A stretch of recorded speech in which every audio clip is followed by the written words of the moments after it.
보름달이 뜨면 샤니와르 요새에서 들리는 비명. 마하라 슈트라주의 분해에 위치한 샤니와르 요새는 역사적인 유적지로 과거 마라타 제국의 군주였던 바지라오와 관련이 있습니다. 하지만 사람들은 일몰 후 샤니와르 요새에서 유령이 나온다고 믿기에 해가 진 후엔 절대로 이곳을 방문하지 않는다고 합니다. 마라타의 군주 바지라오가 죽은 후 그의 아들인 나나 사이브가 왕위를 물려받아 마라타 제국의 권력을 장악합니다. 그에게는 마드하브라오, 비슈와 스라오, 나라얀, 라오라는 세 아들이 있었는데 나나 사이브가 전투에서 사망하자 마드하브라오가 그의 왕위를 물려받았죠. 하지만 얼마 후 전쟁에 나갔던 형제의 비슈와 스라오가 적의 공격을 받아 사망합니다. 이에 슬픔을 이기지 못한 마드하브라오는 스스로 목숨을 끊고 말았습니다. 나나 사이브의 막내 아들이었던 나라얀 라오는 홀로 남게 되었고 당시 16살이라 는 어린 나이에도 불구하고 왕위를 물려받게 되었죠. 나라얀 라오는 너무 어렸기 때문에 혼자서 국정을 이끌어갈 수 없었고 그의 삼촌이었던 라구나 트라오의 도움을 받게 됩니다. 하지만 라구나 트라오는 검은 속내를 가지고 있었죠. 나라얀 라오는 삼촌이 자신을 마음대로 조종해서 권력을 행사하려는 의도를 눈치챘지만 아직 어렸기에 기회를 기다리고 있었습니다. 1773년 나라얀 라오는 삼촌의 부당한 통제에 참지 못하고 그를 가택에 연금합니다. 이에 분노한 라구나 트라오의 부인 아난 디바이는 나라얀 라오가 가르디라는 사냥꾼 부족과 사이가 좋지 않은 것을 이용해 복수할 계획을 세웁니다. 그녀는 남편 라구나틀 아오에게 편지를 쓰게 합니다. 나란히 아오가 자신을 가택 연금시켰으니 가르디 부족장이 그를 체포할 것을 촉구하는 내용으로 말이죠. 그러나 아난 디바이는 성에 차지 않았는지 중간에서 편지를 가로챘고 편지 속의 단어를 바꾸어 체포가 아닌 살해해달라는 내용으로 만들고 맙니다. 가르디 부족장은 라구나 트라오의 편지를 받고 나라얀 라오에게 자신의 부하들을 보냅니다. 잠을 청하고 있었던 나라얀 라오는 우방비 상태로 가르디 부족 암살자들에게 살해당했고 그의 시신은 토막난 채 강에 버려지게 됩니다.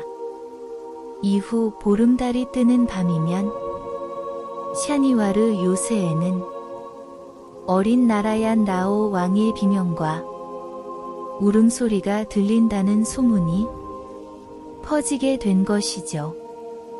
이러한 소문 때문인지 샤니와르 요새는 저녁 6시 반 이후 출입이 금지되어 있습니다. 하지만 나라얀 라오의 비명을 듣기 위해 보름달이 뜨는 밤이면 근처에서 예영을 하는 사람들도 있다고 하네요. 사티야만 갈람숲을 떠도는 비라판의 망령, 호랑이 보호구역인 사티야만 갈람숲은 타밀나드주에 위치해 있으며 이 구역 내에는 호랑이 약 80마리, 표범 약 110마리 등 다양한 동물들이 살고 있습니다. 하지만 사티야만 갈람숲에서 가장 무서운 것은 호랑이나 표범 같은 맹수가 아닙니다. 과거 사티야만 갈람숲 일대는 유명한 산적인 비라판이 활동하던 지역이었습니다. 비라판은 돈을 목적으로 밀수, 유명인 납치, 불법 무기 판매 등 다양한 범죄를 저질렀으며 많은 사람을 죽였다고 합니다. 사티야만 관람숲에서 일하던 산림청 직원인 스리니바스는 비라판이 더 이상 숲에서 활동하는 것을 저지하기 위하여 그에게 접근합니다.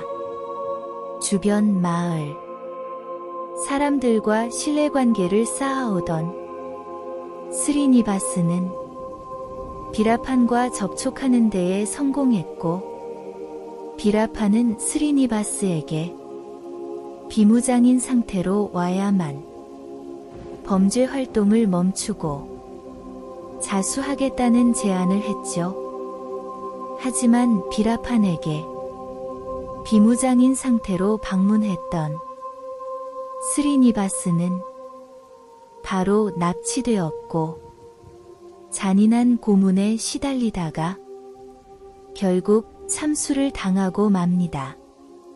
스리니바스를 참수한 후 비라판은 그의 머리를 기념품으로 며칠간 보관했다고 전해집니다.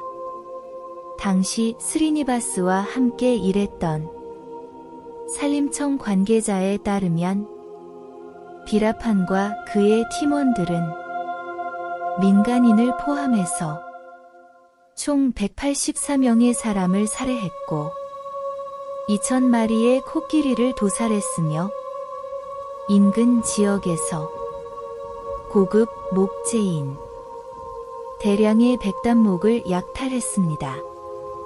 결국 타밀나도 정부는 비라판을 사살하기 위해 경찰 작전을 수행하기에 이릅니다. 1993년 5월 25일 숲에서 타밀나도 정부 경찰과 비라판 일당이 충돌했는데요. 당시 주민들은 그날을 유혈이 낭자했던 날로 기억하고 있습니다. 경찰 6명과 비라판 일당은 물리적으로 충돌했고 이를 계기로 당일 오후 인도 경찰은 반격하여 비라판 일당 약 10명을 총살합니다. 결국 2004년 10월이 되어서야 인도 경찰은 비라판을 사살할 수 있었습니다. 그러나 그의 죽음 이후 숲에서는 유령이 목격된다는 소문이 돌기 시작합니다. 한밤중 숲속에서 들리는 비명과 떠다니는 도깨비불이 가장 많이 목격되는 현상이었습니다. 경찰의 소탕작전에서 살아남아 숲에 잔류하고 있는 비라판의 잔당들인지 아니면 정말로 숲에서 사망한 유령들인지는 밝혀지지 않았습니다.